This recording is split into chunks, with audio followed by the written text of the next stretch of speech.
Okay, so hopefully we're live once more, and hopefully this stream will be more stable. Let's see what this how this goes. So once again, we're going to dive back into Sega Mega Drive Classics collection, and hopefully all is well. I'm not getting an encoder overload warning, anything like that. Yep, fingers crossed. Fingers crossed, Beck. Because it'd be nice to be able to stream, and I think even capturing in 720, capturing the full screen and its full range of colours, as opposed to filming the screen for capture, or indeed in this instance, obviously for streaming purposes, is going to be better than nothing. And then eventually I'll just get a better laptop, or get a more recent laptop. Let's see what happens. So I lowered the bitrate and also lowered down to 720. No warning messages yet. The music's very appropriate, isn't it?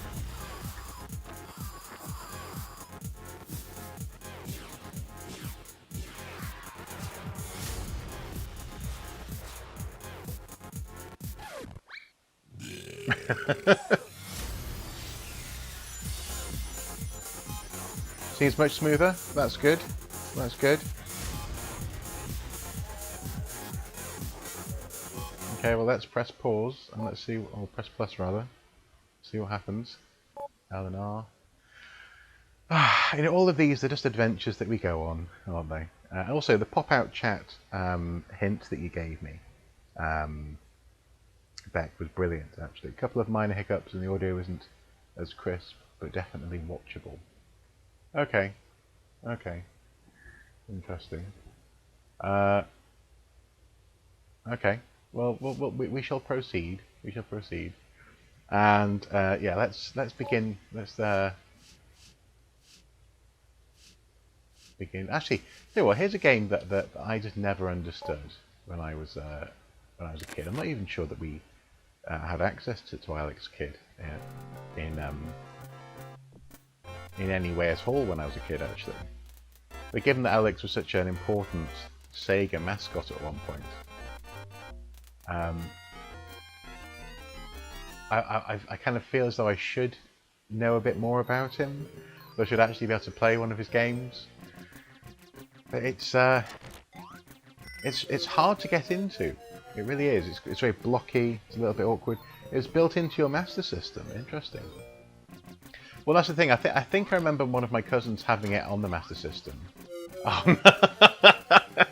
That car's like that first Goomba on level 1-1 in the first Mario game, isn't it? Responsible for so much death and carnage.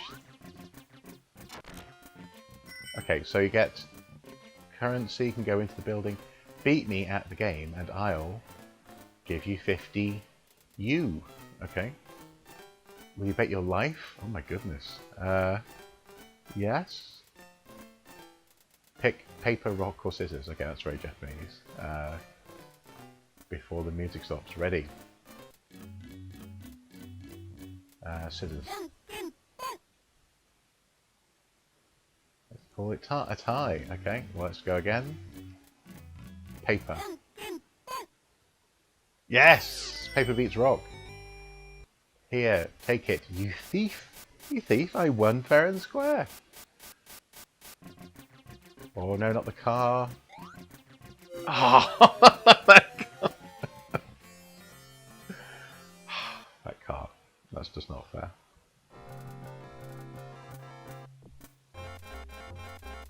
Alex Kidd is an odd one, isn't it?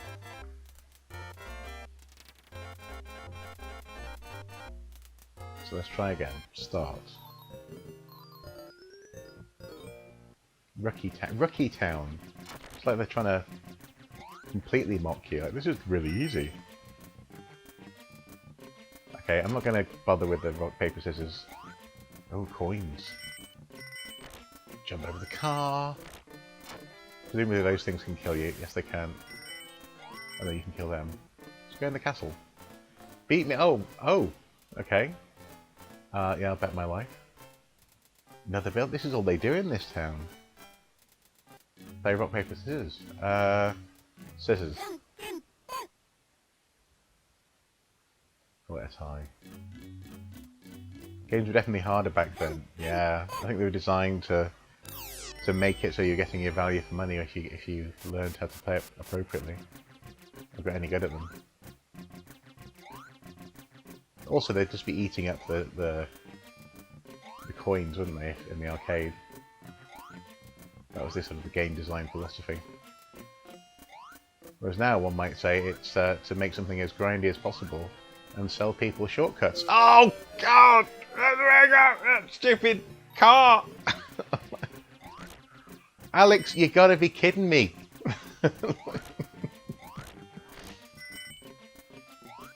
Did I just... You can kick the cars? And that's just part of his jump, by the look of it. Just jump and kick... Oh, no.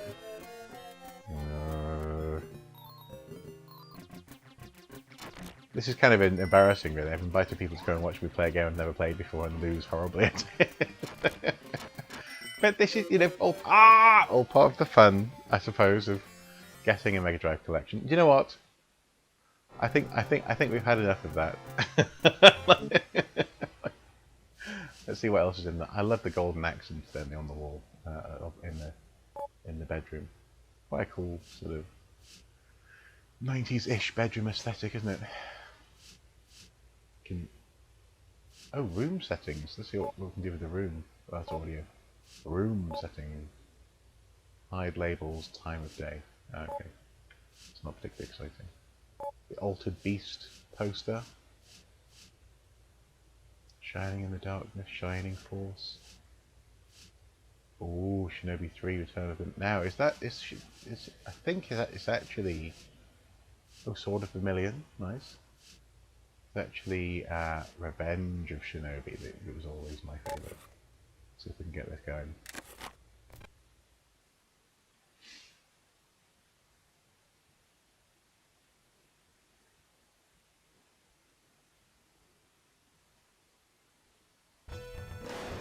Hopefully there won't be any boobs in this that cause the stream to be taken down. I was so annoyed about that yesterday. It was such a fun stream. The Revenge of Shinobi. Always found this game hard. Don't remember getting past the second level maybe. In Shinobi. Yeah, it's a difficult game. Oh no, it's not. It must be Shinobi 3 that I'm more familiar with. I mean, I've played them both. Although I just did ninjutsu. Special move that. And part of the...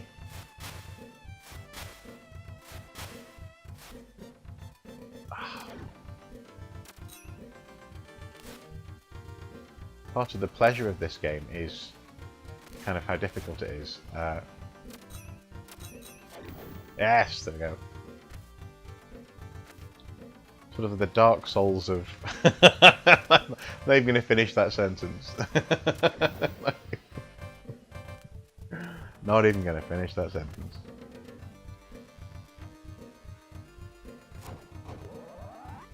And of course, getting close and not using up all your shurikens was very important. All your throwing stars. Ah, rats. You have to use your knife. Ah.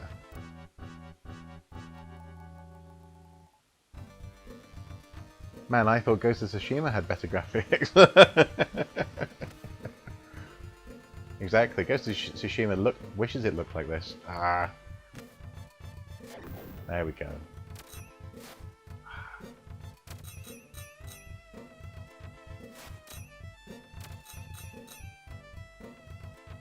How good is this guy to be able to block with a sword?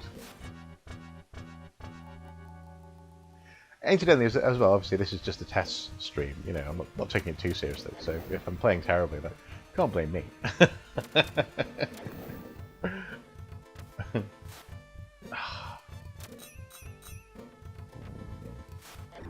Yes! There we go.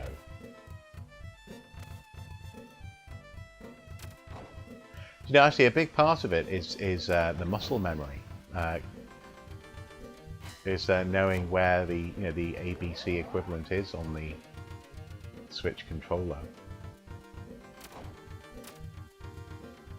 Oh, of course, it's the bombs.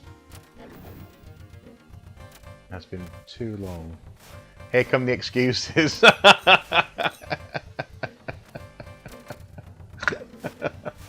I snorted then.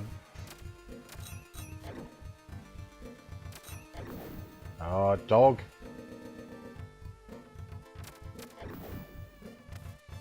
It's like The Last of Us Part 2.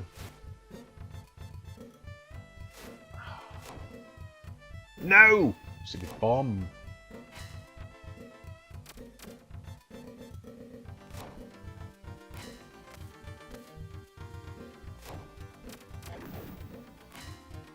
You know, we could be doing worse. Avoid the bomb. Oh. Humbug. Humbug. Bar week no bar week na week mini bomb.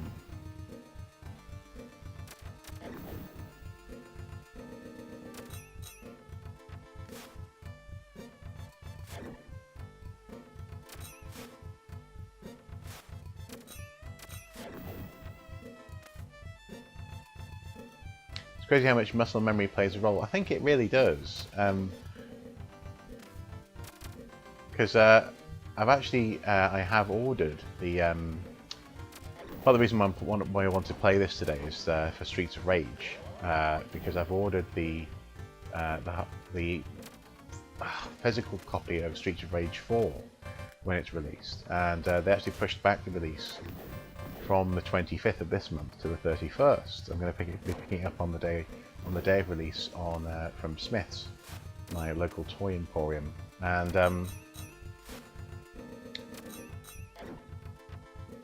I wanted to sort of get into the swing of things on the Joy-Con before I pick up that game. The stupid bomb. Okay, I just need I need to relax into this. Relax, chillax to the max. Oh, of course, yes. This has a rewind feature, where I can sort of undo mistakes. I think I'm just not used to such things in a Mega Drive game, you know. That does feel like cheating.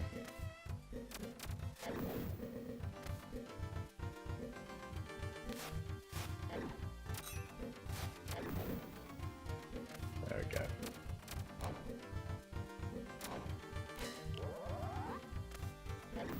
Yes! That's feeling more like it. Oh,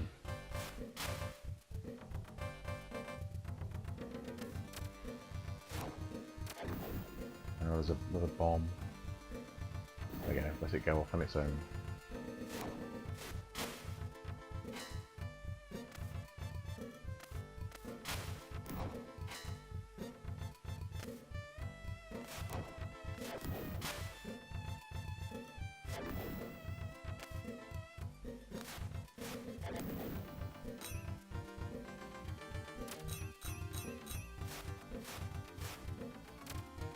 Ah! Wow! Wow! There's the exit. I'm so close. I'm so close. It's a shame you can't just plug the original hardware in these days. Considering getting some of the old consoles HDMI mods. Yes, I'm tempted to do that because I mean, actually, you have to say even not with the with the real retro stuff, but with even consoles like the Dreamcast, getting them to connect to a modern TV isn't by no means a guarantee. And frankly, the N64, it's a real crapshoot. I mean, I tried connecting the N64 to the TV I'm playing on now, which is a 4K ready, although we don't really have much that can do 4K, TV, and it just doesn't recognise the signal at all. So yeah, it's no guarantee. And this one I got, or we got a year or so ago, and when I got it, it was well, it was classed as a small TV, which I found hilarious in the shop. But also, actually, it was a novelty because it actually had a SCART adapter. It had a, you know, it's designed to recognise SCART coming in as a composite signal and behave accordingly. So I could actually connect SCART to it, you know. But SCART, for example, I remember when SCART was like hyper modern. That's now by no means a sure thing. So, you know, that's not even talking about going into the old RF signals and the Mega Drive and this kind of thing.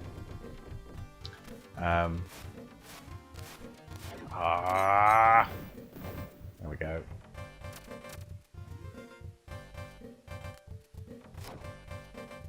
If you're good with soldering, you can solder a chip into your N64 and get it to some real nice HDMI video out of it. Really? That might be worthwhile doing, because I'm not too precious about not modding the console to make it playable. And I think I'm happy to do that. How does it work with the HD TV sort of darkening issue? Because that's the one problem I have now. Is I have an older TV upstairs, older HD TV upstairs which I use for retro gaming. But the signal from the N64 is so dark.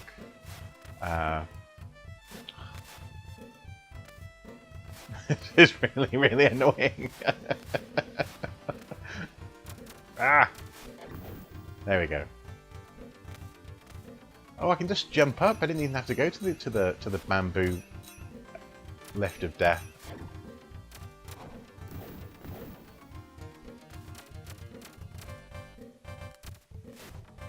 There we go. I'm not sure. I've seen some videos Metal Gear's Rocks has done on the subject, and they look great. Okay, that's interesting. Because yes, it's a very it's an odd one, isn't it? The N64 in terms of its signal. Because I mean, graphically, it was always a bit muddy anyway. And that might be presumably partly to do with the way that the console talks to the old RF signal. So if you can get something which actually also clears up the geometry of the N64 signal, that would be impressive. Ah, yeah, slicer.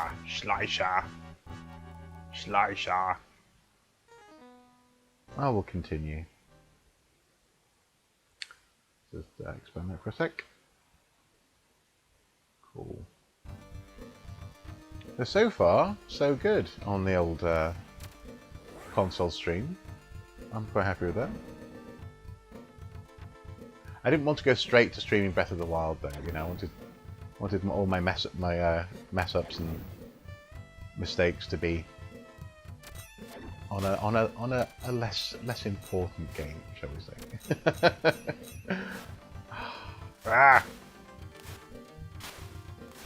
Can I not just... Oh, there we go.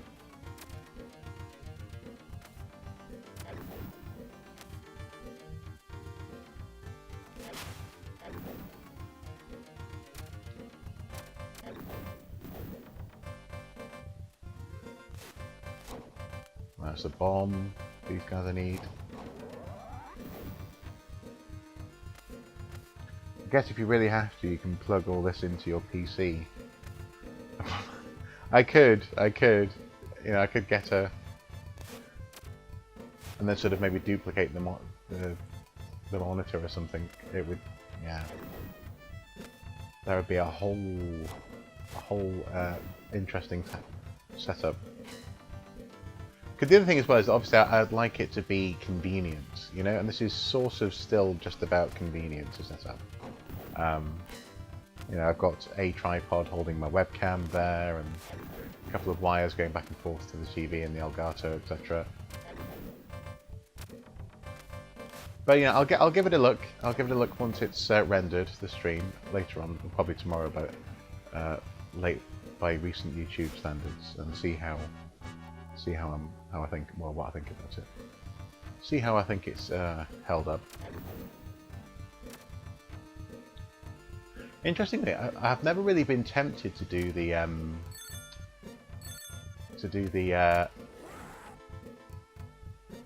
different sort of side windows that you can get on this. You can sort of have themed images in the black bars on the side of the screen. That just doesn't really feel like something that I'm interested in doing. You can also do the add, I think, scan lines to the image as well. Looks and sounds fine, to be honest. You don't need 1080 with retro games, do you? Well, no, that's true, but it'd be nice. It'd be nice if I could do 1080 with Breath of the Wild. That said, though, I mean, you know, it runs at 720 on portable on Switch, and you know, I don't complain when I'm playing it portably. So, I don't know. We shall see.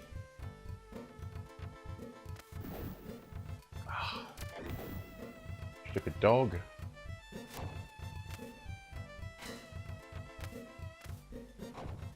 Speaking of which, our poor dog has been terrified of the wind lately. Well, we think it might be the wind. We're not quite sure.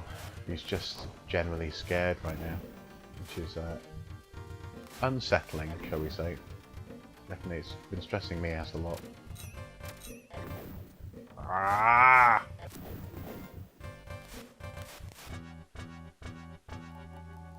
Humbug.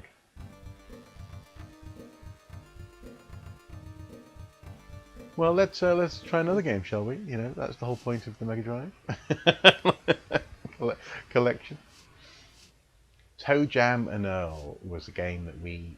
Oh, they have Toe Jam and Earl 2 as well. Cool. It was a game that we rented once, I think, and it made a big impression on me. And then the next time we went to rent it, it had been essentially taken and not returned to the newsagents, which really sucks. So it's really not. I was really happy to see it that it's in this collection. Let's do Sonic 3D Blast. This was a game that absolutely semi-tided me over until we could get an N64.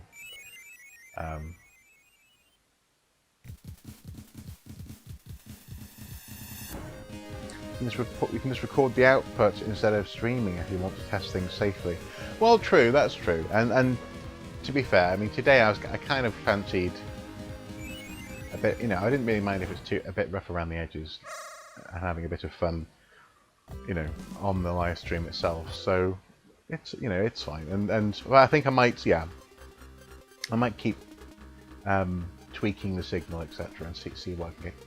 See where the balance lies in terms of recording, capture versus streaming as well on this laptop. Hope he's all right. I hope he's all right too. He's well, he's scared of being downstairs. He's definitely scared of loud noises right now, and by loud that extends to just, for example, if we're eating breakfast, you know, the spoon clinking the bowl, for example. He just freaks out and you know, starts shivering, tries to go back upstairs to his bed. He yeah,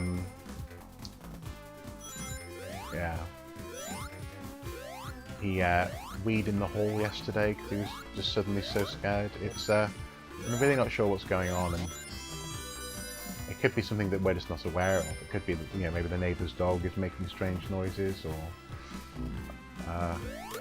and scaring him. But we will see. Incidentally, this week, unfortunately, I won't be able to do my Batman vs Predator video as planned because something worky came up. But soon, that'll be coming soon.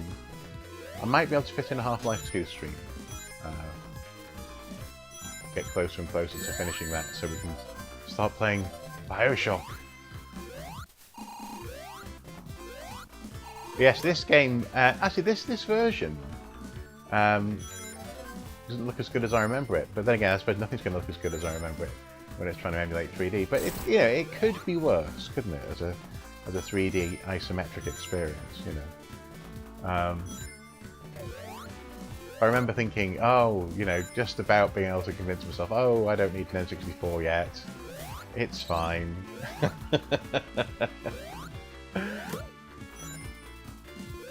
And I didn't quite get away with it with my friends, though. They absolutely thought I needed an N64.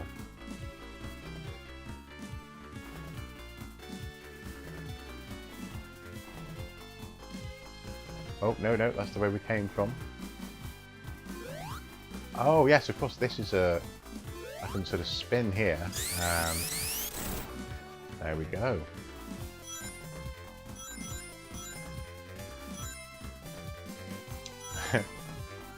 I think the N64 deserves a lot of blame. Although, how do you find going back to it as a console? Because I, for example, playing GoldenEye, oh for goodness sake, Sonic, hit the TV.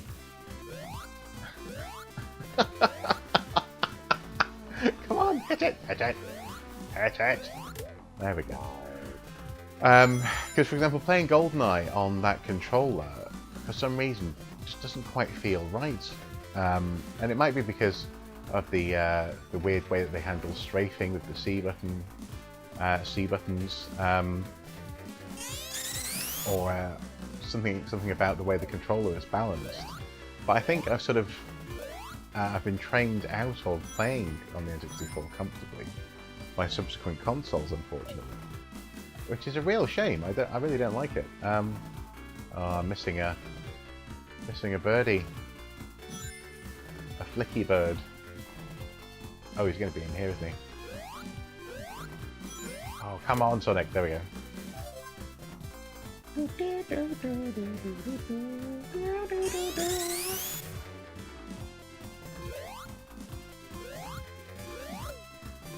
There we go. I haven't gone back to many retro consoles in a long time due to space and such. Moved house recently, so we'll get back to them soon. Okay. But it'd be interesting to see what you think of it. You know, maybe sort of, you know, have a think about it as well, because I found it intriguing. And anyway, going back, and also actually, frankly, going back to a rather, you know, even playing 3D games on, for example, the Dreamcast, it feels really, you know, as though people are learning how on earth they're going to do 3 dimensions and how they're going to handle the camera and so on and so forth. It feels clunky at times, you know, really downright unpleasant. With some notable exceptions, you know, Power Stone, for example, being one of them. But it wasn't the same as, for example, trying to do an action-adventure game like Tomb Raider, you know, on the Dreamcast. Some of the more interesting camera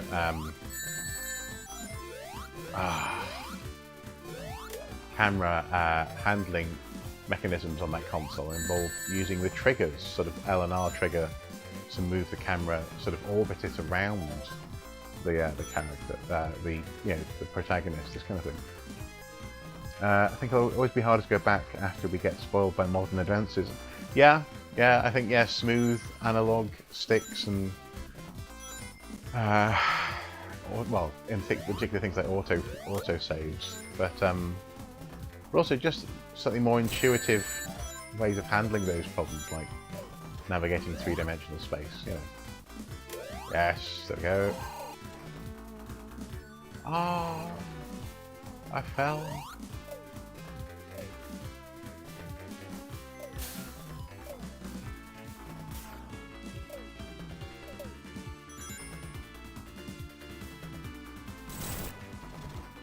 This feels like, it does feel incredibly awkward. That said though, I really enjoy isometric, so there's is it it's not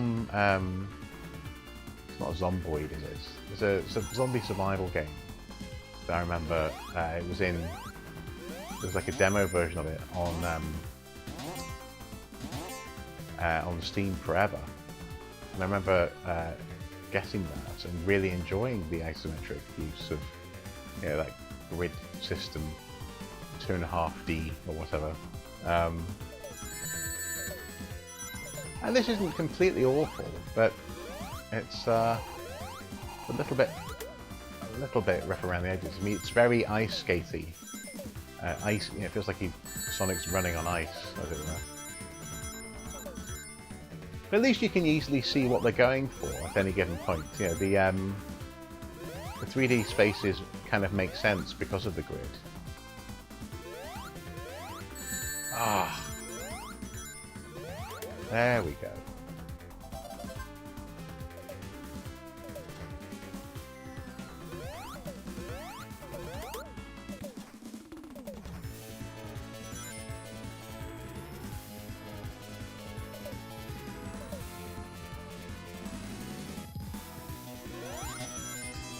An extra life.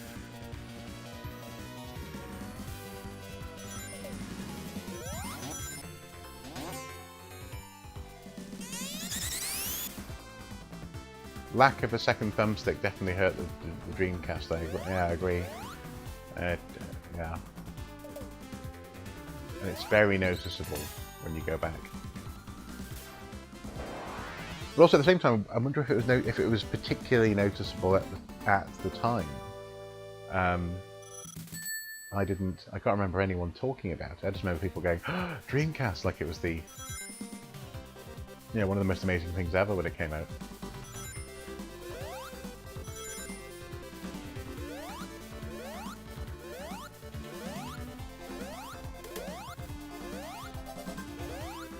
Okay, I think that's that for now. I think what I fancy now is doing a bit of Streets of Rage. That's one of the reasons I came here. Streets of Rage, over the classic. Classic Streets of Rage #1, numero uno. With the brilliant soundtrack.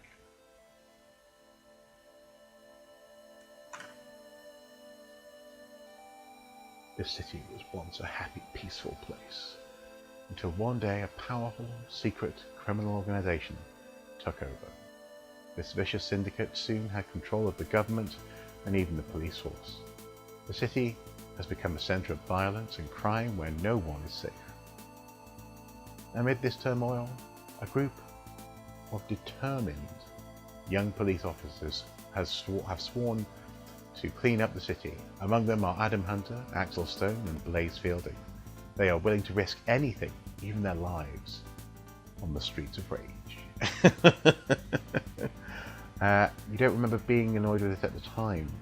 No, and I can't imagine I would have been. I think I would have been more interested in what the console could do as opposed to what it couldn't do. I suspect. Adam Hunter, 23, ex-cop, bonsai. Oh, has a hobby of bonsai. Yeah, classic. Yeah, Yuzo Koshiro music. Such a good soundtrack. So, I'm going to be Adam, Axel, or Blaze. I quite like playing as Blaze, actually.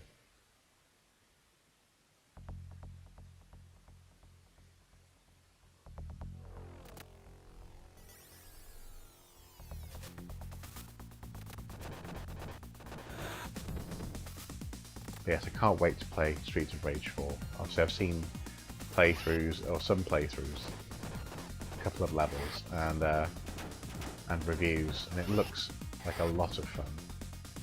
It really does. The sound chip on the Mega Drive was awesome. Yes. Yes, it really was. It was very, very good. It has a sort of slickness to it.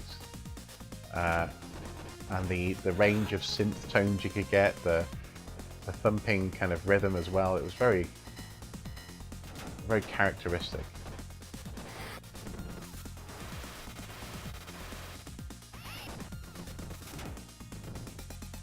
Incidentally, as well, just briefly, I just wanted to sort of mention that I'm amazed at how the Elgato works as an external graphics card, which can deliver the signal from the console to the television with such little interruption. I'm not really feeling it much in the way of lag as I play this, and I think that's a real achievement. That's really impressive. I'm very, very impressed with this.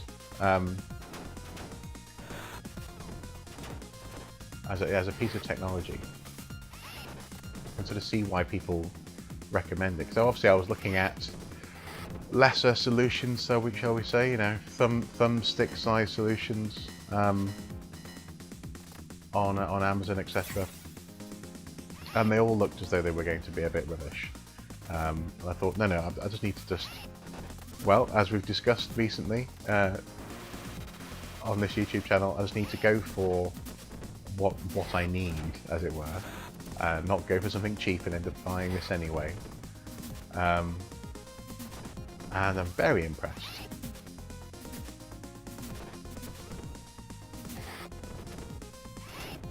Which is also one of the reasons why I'm particularly intrigued by the Xbox Series X's particular form of backwards compatibility. Apparently, as far as I can tell, they're going to be going all the way back to original Xbox compatibility with possibly physical media. That's just crackers. But the ability to do that and then pair it with something like an Elgato, El Chapo, Elgato, and share those classic Xbox experiences in crisp definition. It's not to be sniffed at. My understanding is that the PS5 solution is likely to be cloud-based, streaming-based, which I think, you know, unless you've got a very good internet connection, or unless your neighbours don't hog your internet, and by hog I mean how dare they use it at all, then yeah, that might end up being suboptimal. Depends whether they mean actually streaming or whether they mean downloading from a cloud. But that's still going to be a selection of games. They're still going to have to sort of edit and choose which games you play from the Sony back catalogue, aren't they? I remember these guys. You just think you're so cool with this music, don't you?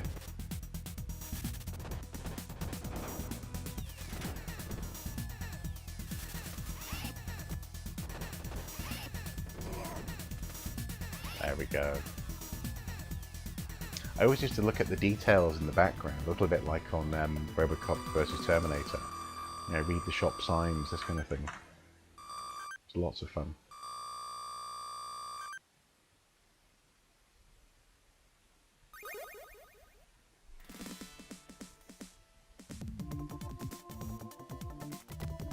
Wish backwards compatibility was 100% all the way on all the consoles.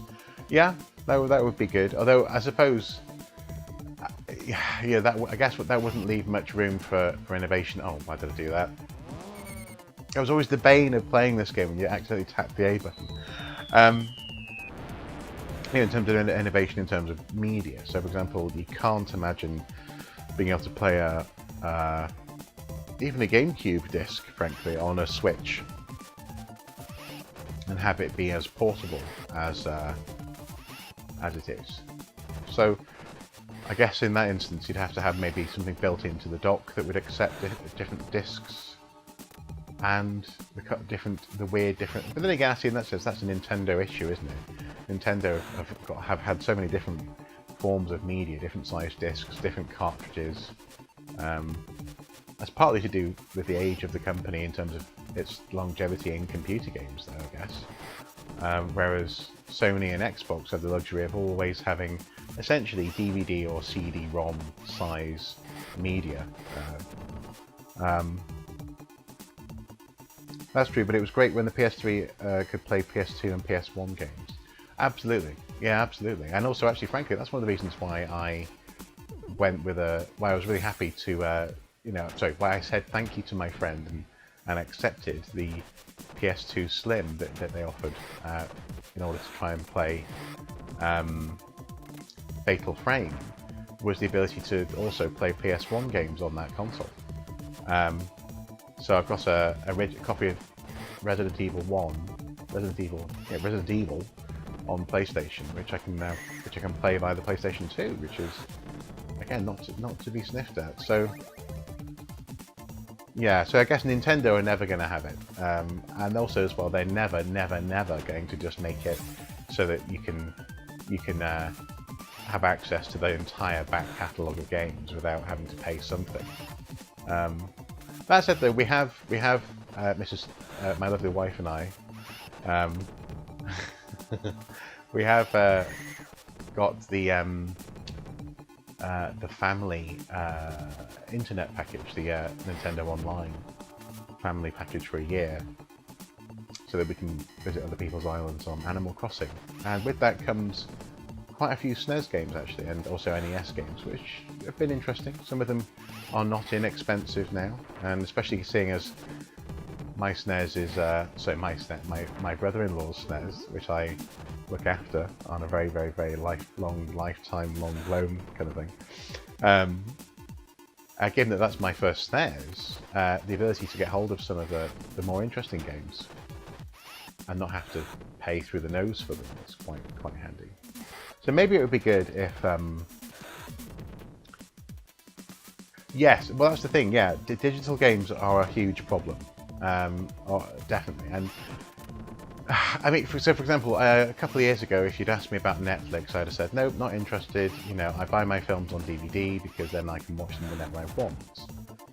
And Netflix, seeing how reliable Netflix is, and actually how well they handle all manner of different internet connection speeds with their buffering in terms of software, really made it so that actually I'm happy with that as a service.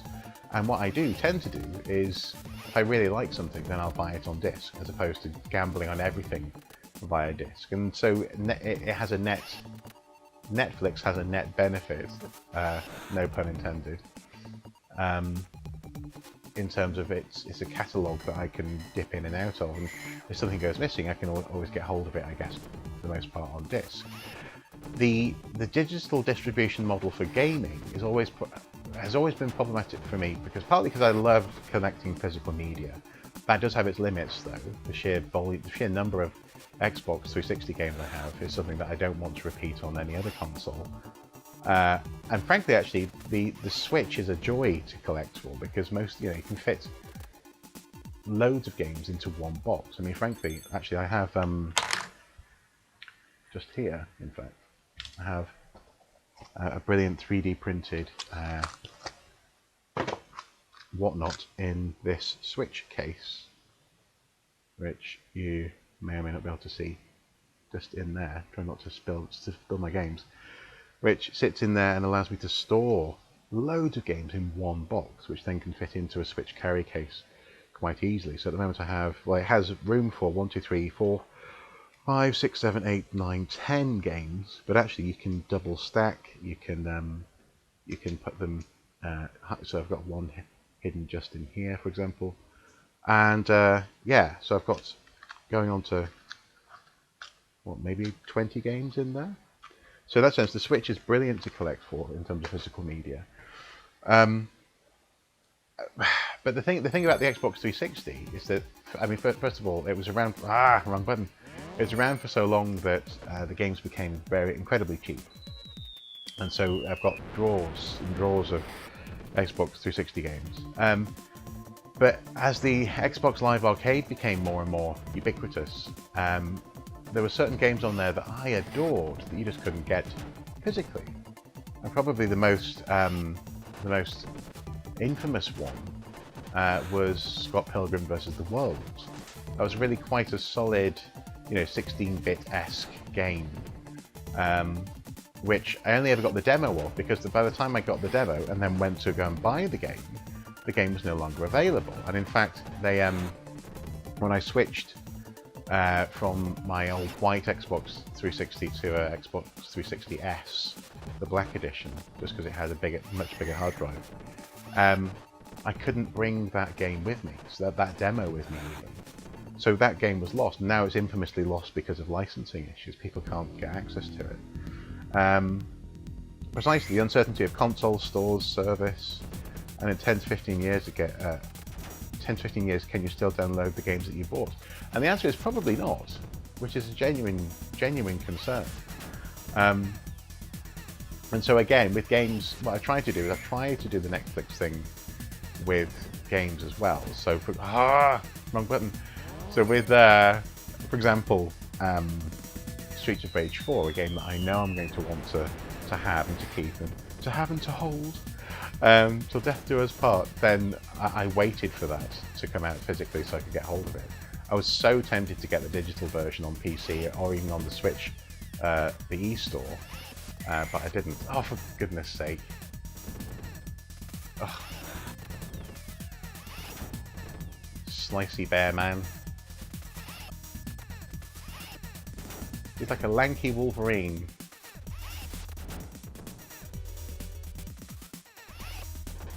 There we go.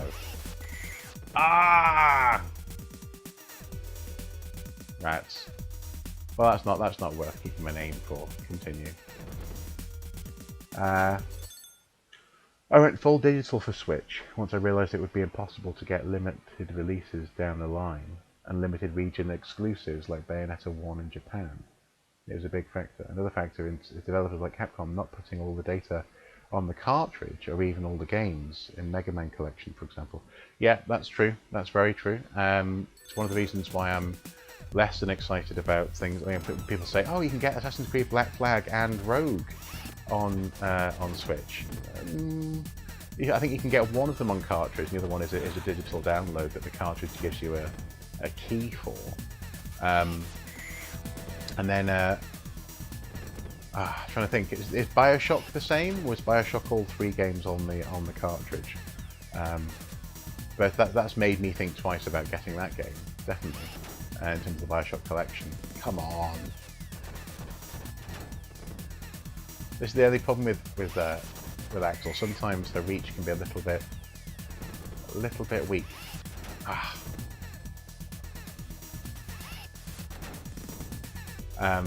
But as far as Capcom being dodgy with their game releases, probably the most annoying one I've ever come across was was it Resident Evil Mercenaries on the 3DS, where once you started the game you couldn't delete that save file. So effectively, if you solved the game, a second owner couldn't actually start the game from scratch. They were stuck with your save on that cartridge. That was utterly despicable. Resident Evil 7, I think, is a similar issue on the Switch. In terms of the weird blend of physical media and digital access. So yeah, I can understand why you would go. And so in that sense then, are you, incidentally, good afternoon, Neg, but in that sense, are you sort of resigned to the notion that eventually the Switch won't be usable? I suppose that's the same with all consoles, to a certain extent. Eventually they're likely to break, but... yes! Why am I doing so badly?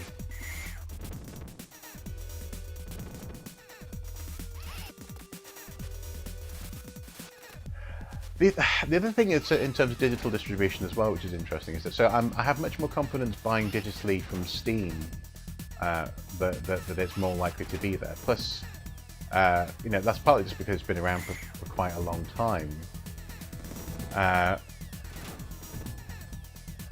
Plus, as well, I'm more likely to have the space on my computer to download my games, or can upgrade that space much more easily if I ever have to rescue them as Steam, if Steam ever goes out of business. That's very irritating. I'm trying to talk and play at the same time. I know, excuses.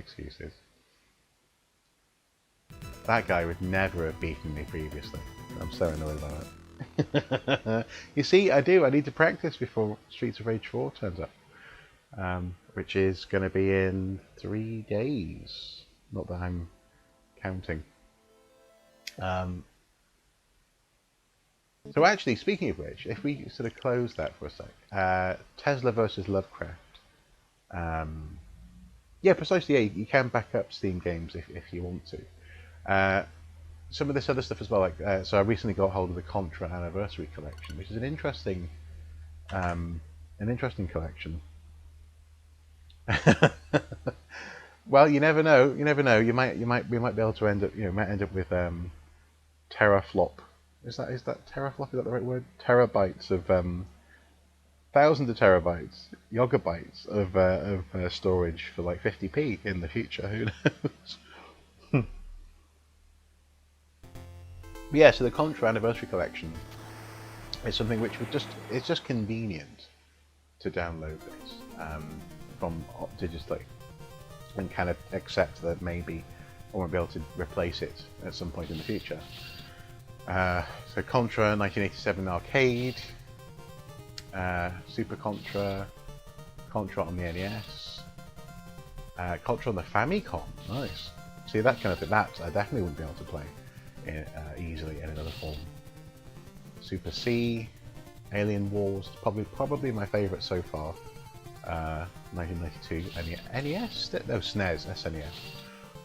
Operation C on the Game Boy, yes, I remember that.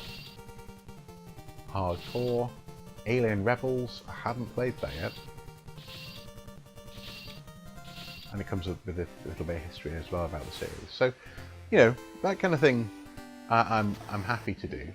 There's also things like Tesla versus Lovecraft. It's much more of a casual, feels a bit almost like a mobile game in that sense. But that's good fun. But this one as well, where actually physical distribution is hard. It's just hard for some studios to achieve. So I think Feudal Alloy, is a game put out by a Czech developer.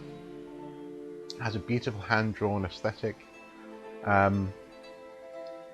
Imagine Switch will be usable in some way. We'll have to access the software by other means if our micro SD cards die. I hope preservers are backing up update data. Well, that's a whole other thing as well, isn't it? Updates as well. What's it called? Let me just adjust the camera there.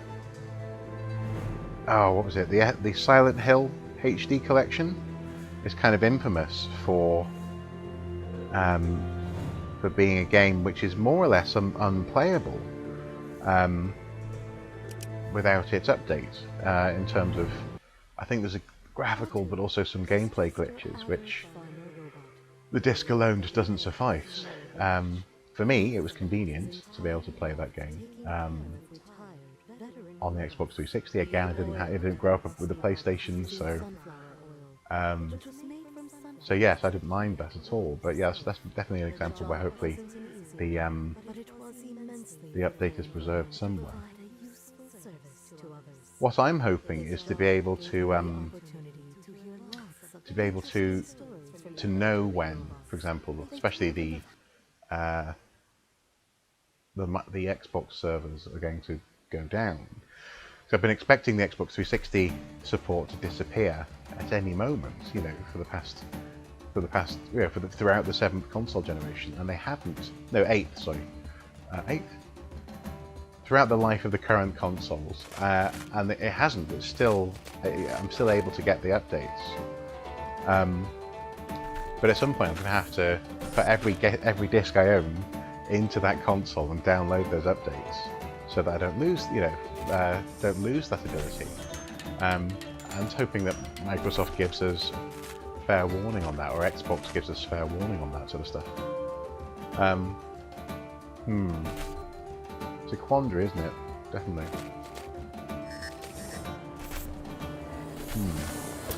Oh.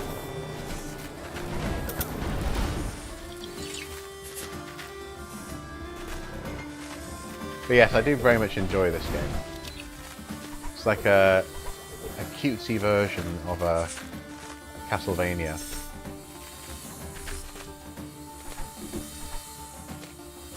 Which I don't think, the point being, so I don't think could have been, the developer would have easily been able to release physically outside of something like the Switch East or this kind of thing.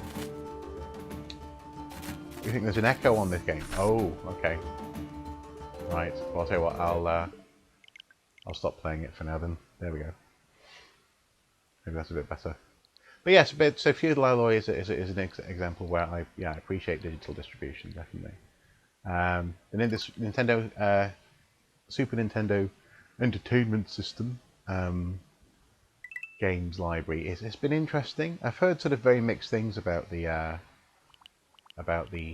Nintendo Online service, and it looks as though it's slightly better than it was initially. Wild Guns. Now there is a game which I adore, and I've been struggling to get hold of in any other form. Yeah, exactly. Digital distribution is great for independent developers, definitely. But yeah, Wild Guns. I used to play that on a small arcade machine just next to a hippie/witch shop in Rill, and I'd be there most weekends playing Wild Gun.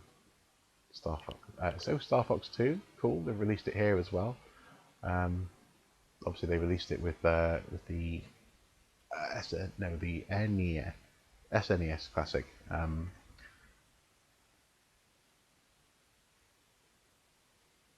Had a lot of people complaining that they released games which nobody wants instead of the big hitters like Donkey Kong Country, which only came out recently on the Switch Retro Player. Yeah, and that's the thing. I think they can be a little bit. Super Ghouls and Ghosts. Let's try that. They can be a little bit stingy with their library, which again has that dual-edged sword thing. So we have access now at the moment via online play services, but Nintendo holds on to that, and so in the next generation you might have to buy this again in some form, and then again, and then again, if you want to keep on playing it, and even, for example, be able to keep on capturing it, for example, on the latest displays and to the latest display standards, I guess. You can't play the release version of Sonic Mania anymore. Once Plus came out for speedrunning, the original had its fun quirks. Interesting. So it's not just a case of updates that make games better, but updates that change games and how you might remember them. 3DS is the last physical console I'd collect for. It's on that thin line where the lack of updates isn't too horrifying. Yeah. Well, I remember. Oh, bloody hell! Of course. What's it? Hang on, I've got it here. Bloodstained. Yes, Bloodstained Symphony of the Night. No, not Symphony of the Night. Bloodstained Ritual of the Night, I think. That game on Switch is essentially not on the cartridge anymore. It was so bad when they released it, when they rushed the Switch port and released it, that we had to wait for an update. We had to wait quite a long time for an update just to make it somewhat acceptable in terms of the smoothness of gameplay. And so again, in the future, that game, if someone just gets the cartridge and doesn't get the updates, they're going to be sorely disappointed.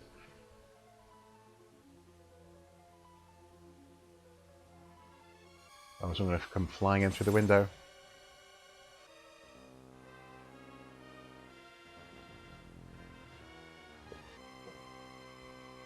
The devil himself.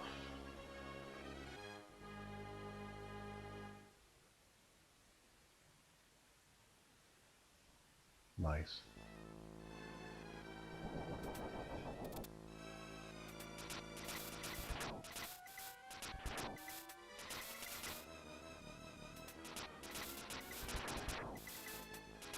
So yes, I I got the, I don't think it was, obviously it wasn't called Super Ghouls and Ghosts, but the Mega Drive version, effectively, of this game.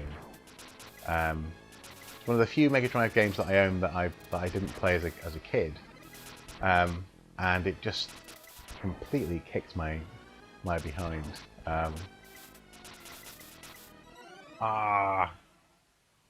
I like the life mechanism though. You go from having armor to being in your underpants to being a skeleton. I find that quite pleasing.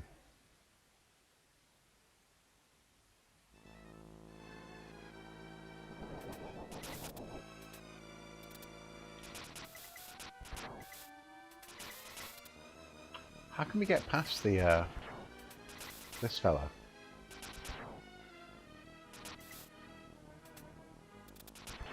I need that armor, I think. I need that armor. There we go.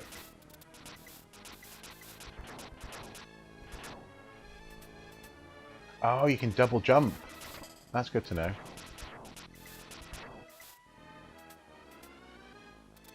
Oh, but you can't jump. Ah, there you go. Ahaha!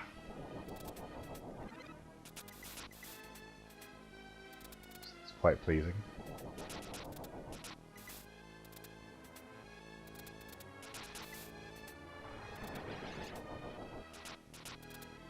Ooh, that's some horrible lag there. Ooh, that went very jittery. Yuji Naka programmed the Mega Drive version of Ghouls and Ghosts. And was that so like a licensed process? So was it based on? Presumably, I think there was an NES version, wasn't there? Or am I getting horribly confused there? Speaking of which, I simply can't believe that, you know, so while people in the US were playing NES games, like my dad was programming by hand games into his ZX Sinclair Spectrum. I just can't imagine the patience required to do that. Spend the night programming a game, effectively making a game, so that you can play it the next day. Just amazing.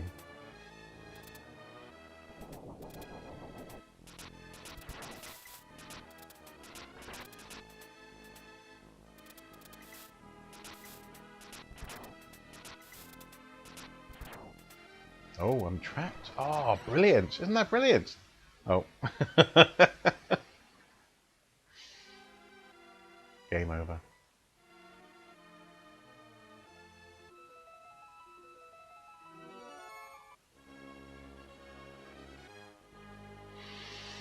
Let's have a look at this.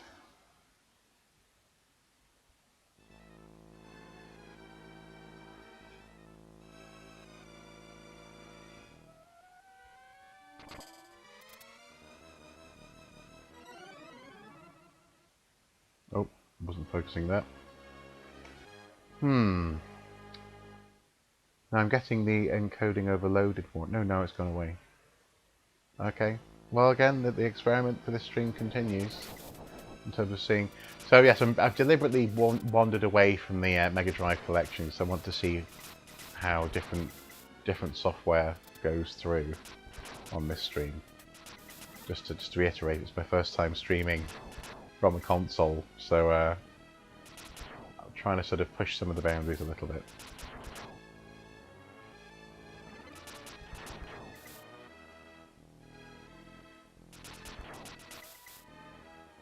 I believe how it worked was Sega licensed the game from Capcom, but Capcom didn't want to develop Mega Drive games themselves, so they allowed Sega to make it. Interesting. Naka being Sonic's programmer, of course, yeah. Interesting.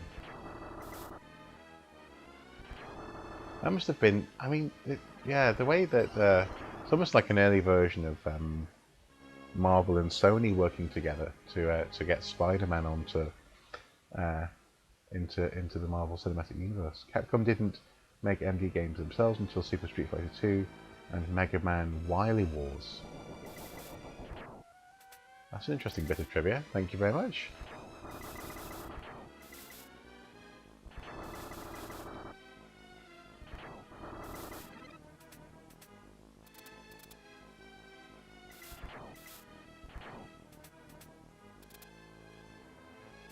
we open this treasure chest? There we go. Oh, knife.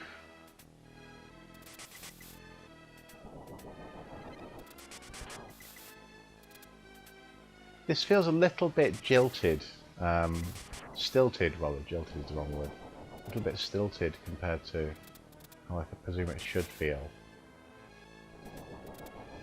And then again, maybe that's just how the SNES version of this game felt to play.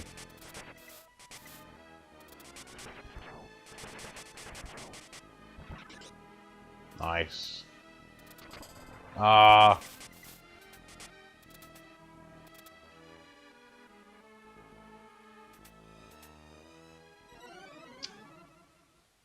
Got that wrong, didn't I?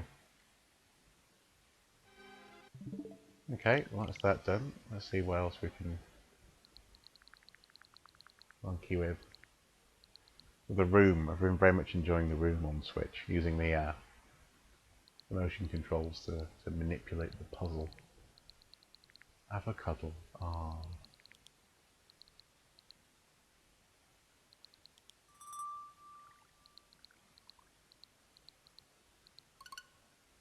Duke Nukem 3D. Let's see what this is like.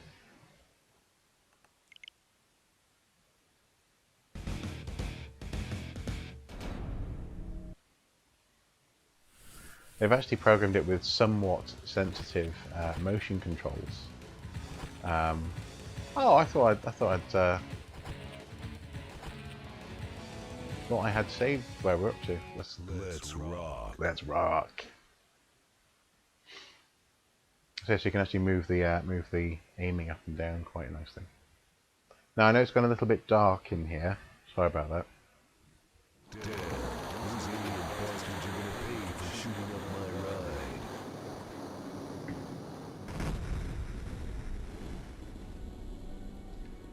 Yeah, it's quite nice and smooth actually.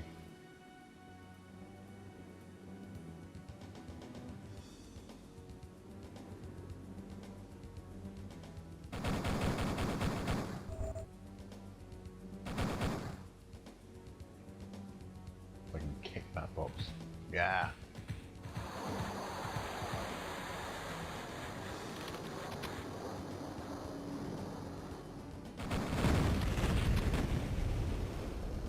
That's our way out of here. Way out of here. Oh.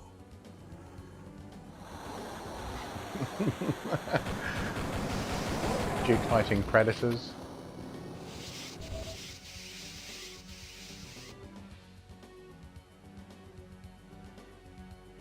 Attack of the bleach blonde biker bimbos. Nice.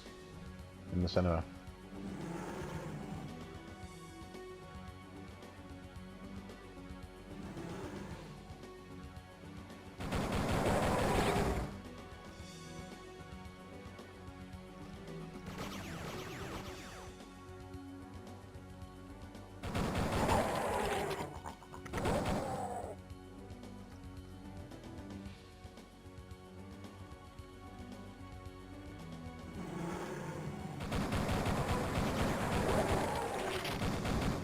And again, you know, digital distribution has they enabled them to do this 20th anniversary collection of this particular game and get it out to people who didn't get to play the original, and so it definitely has its merits.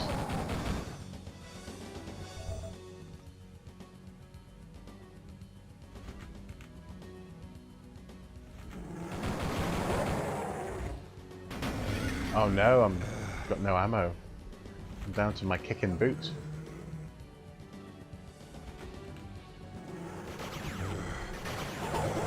Yeah, there you go. Got ammo again.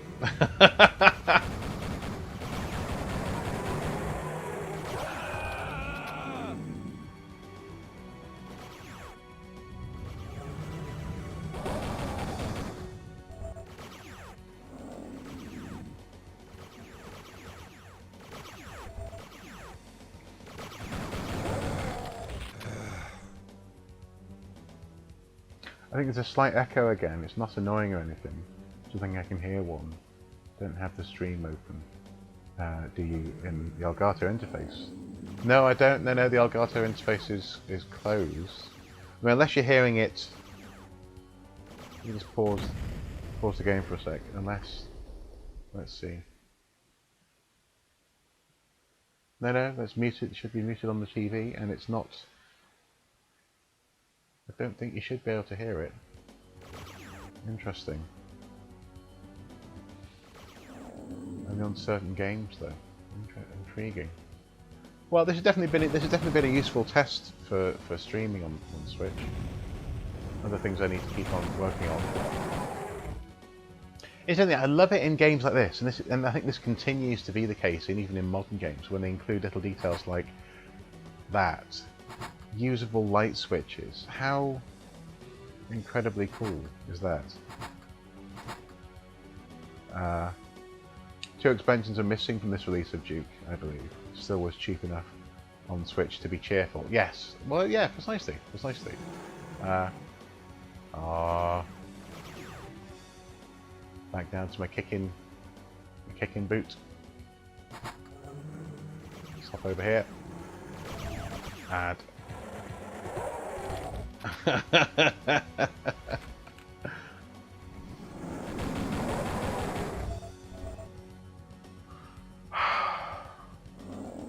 No, actually, let me just pause this for a sec. Let's just take a look at the so let's try muting desktop audio there on the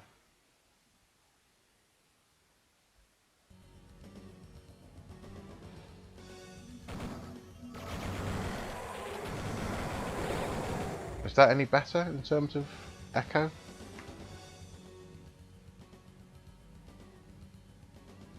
Sorry about the shaky cam there. I was mucking about with my Hail the king, baby. Oh god, I just love games like this, this sort of Doom aesthetic, but obviously with a bit of complete irreverence in the case of Duke Nukem.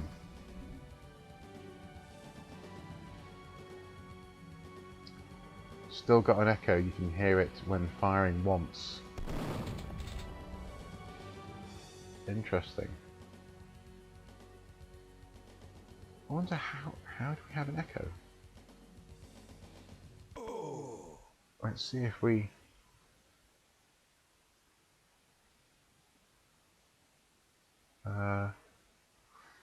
light switch and little things like that are great.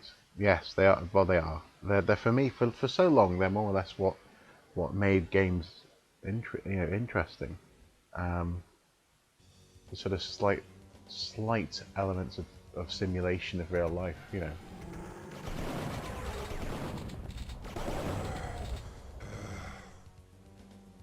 I'm really concerned about that echo though.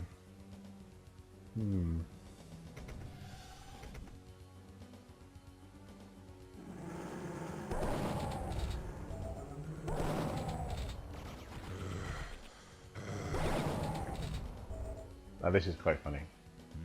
Don't have time to play with myself. Don't have time to play with myself.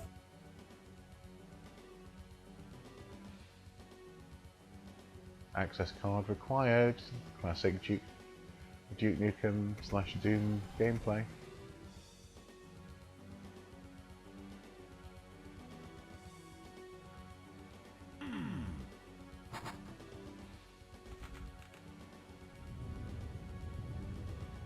What's going on here?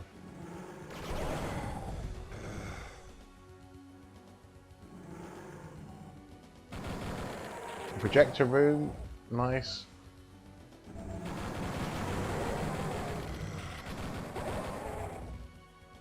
And then here you can turn on the feature, which of course is a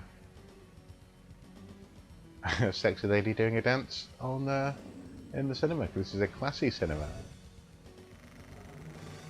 Apparently. Now then, there's a atomic health, excellent. Anything in these cupboards? Not that I can see.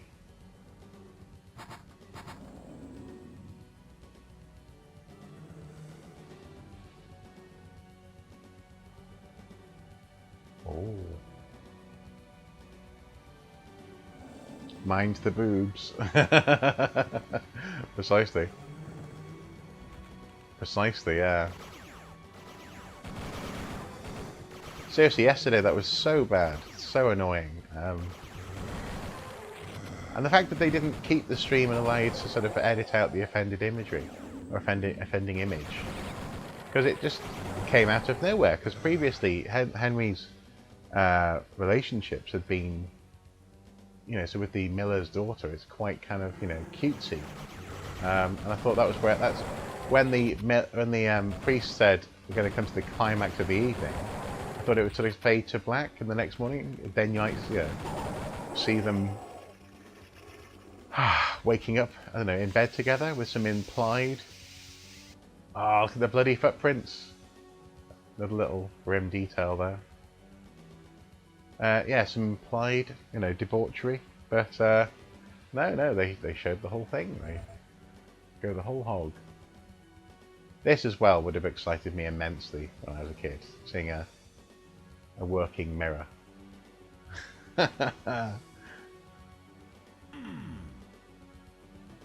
Although the hand dryer does not work. Anyway, we have our access card. Oh, can we go through here?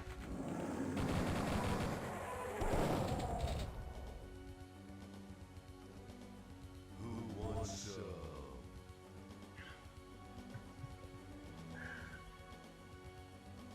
Duke Nukem. Duke Nukem.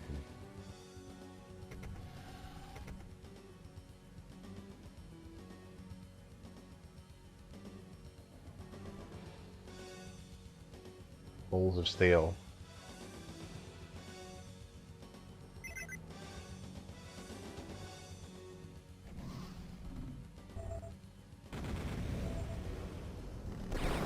Oh yes, the pig. The pig cops, yes. Remember these guys?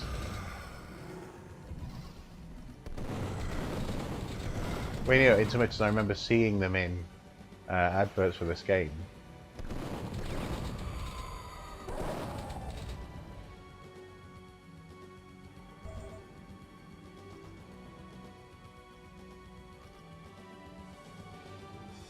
That should be the level done. Yep. There we go.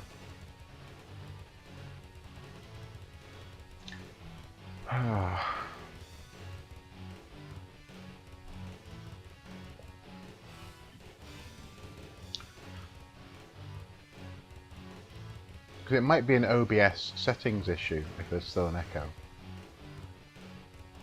Ready for action.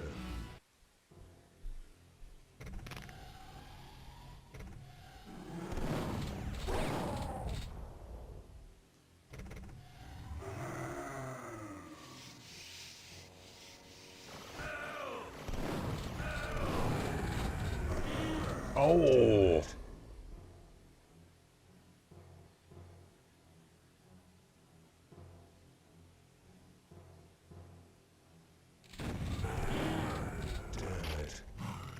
Oh, you can choose when you play, where you start the game again from. Interesting.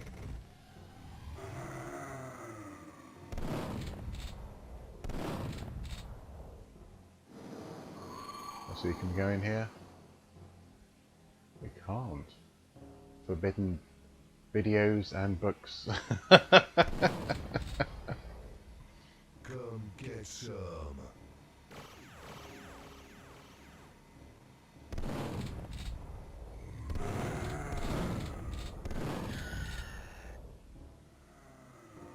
The echo is kind of hard to spot. They're very close to each other.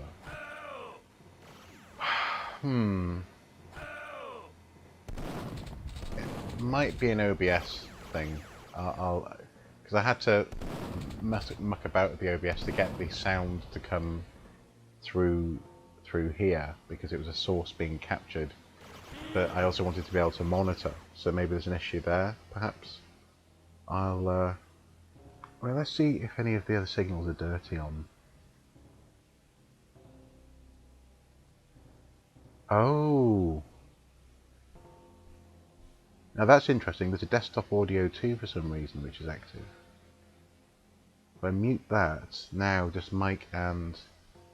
okay, let's try that, shall we? Yeah, I think I did have two sources open. It just... Is that any better?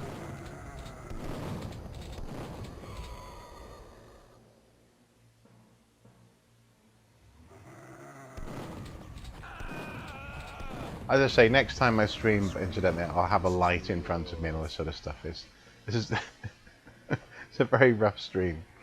No,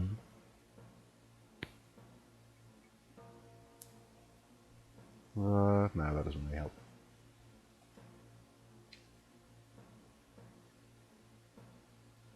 Enjoy puzzle games. In the case of the Switch, I recommend checking out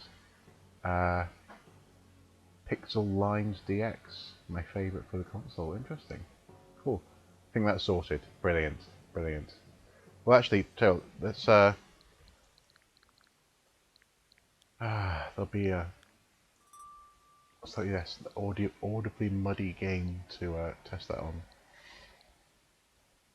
Should we try Doom 64?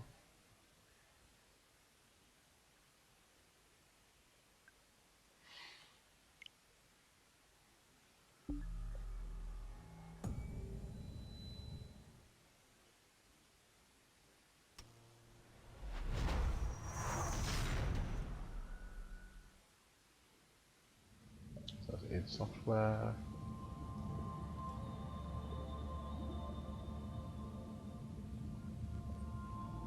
Night Dive. Nice.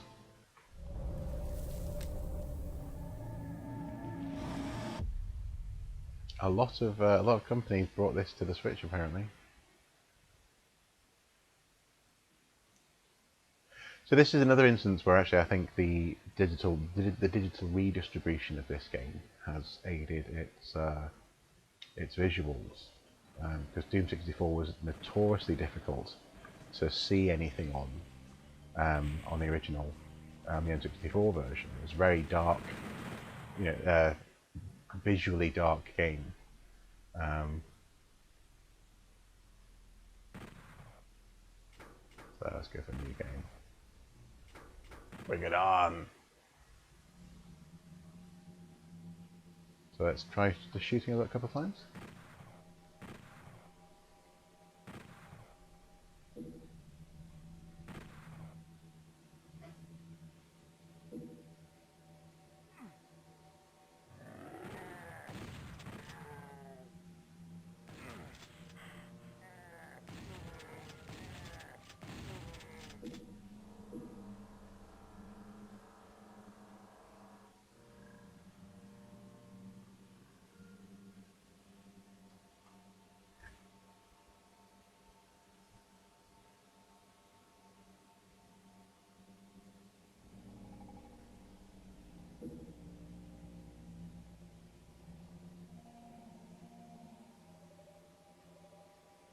Okay. So hopefully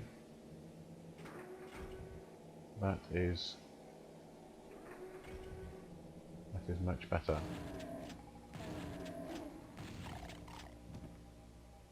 I remember this so well. This little area here. I remember wanting to be able to look up at space, but you can't do that. You can't move the camera like that, which is a real shame.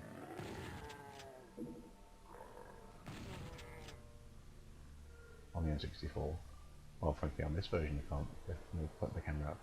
So check that, and then the door is round here. There we go. Berserk mode. Down we go.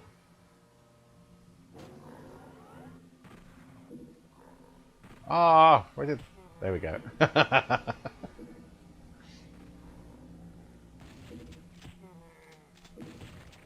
Nice. So incredibly bloody.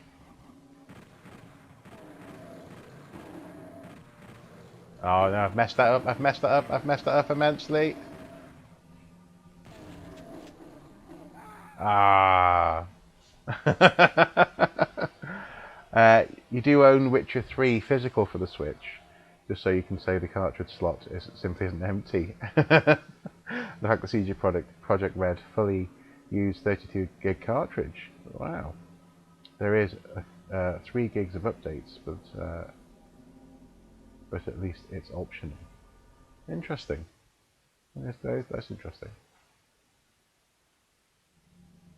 Cool. Well, guys, thank you for sticking around during this experiment. This probably hasn't been the most exciting or interesting gameplay live stream, but I really wanted to just test a few things and make sure things were working properly. And I think we solved that echo issue. There definitely was a second audio stream running there. Nonetheless, it's that time of the day again. I have to go and get on with the rest of my life. Thank you as ever for turning up. It's been a pleasure. And next time I do this, I'll have a nice light in front of me. You know, I'll be a little bit more relaxed, and we'll be able to really get into some of the wonderful things about this ability to be able to stream console gaming. Like at Halloween, being able to stream Resident Evil 2. Yes, that's going to be so good. So much fun. But yes, I think I've got it working as well. And also, actually, crucially, this is a small thing, but I've got the audio visuals for me working in a way that doesn't require me to unplug my headset from the PC every time I do this. So I'm using some earphones and a lav mic, a clip-on mic, into the laptop for this instead of using my headset, which is again all about convenience. It's going to be much more likely to see me doing this more often if I can do it conveniently. Shame can't do 1080p on the laptop, but 720 is fine. Yeah, it'll have to be fine for now, I think. But I'll keep an eye out for a laptop that can handle it. I mean, this, like I say, this thing, it works okay for what I use it for in terms of work when I'm traveling. But it's almost a decade old, so I'm sure they can get hold of something that's a bit more, you know, even 5 years old, for example. Might be a slightly better laptop for streaming. But it works, and we've managed to do an hour and a half of streaming, and I think we've ironed out the kinks together. So thank you so much for helping me with that. It's been a necessary series of operations. So thank you. I also I haven't been using it, but I also set up a mouse over here, so I could do things like control the laptop remotely and not always go out of the camera and be touching the touchpad. So ironing out the kinks, but we're getting there. As I say, thank you for turning up. And until next time, guys, do take care. Bye-bye.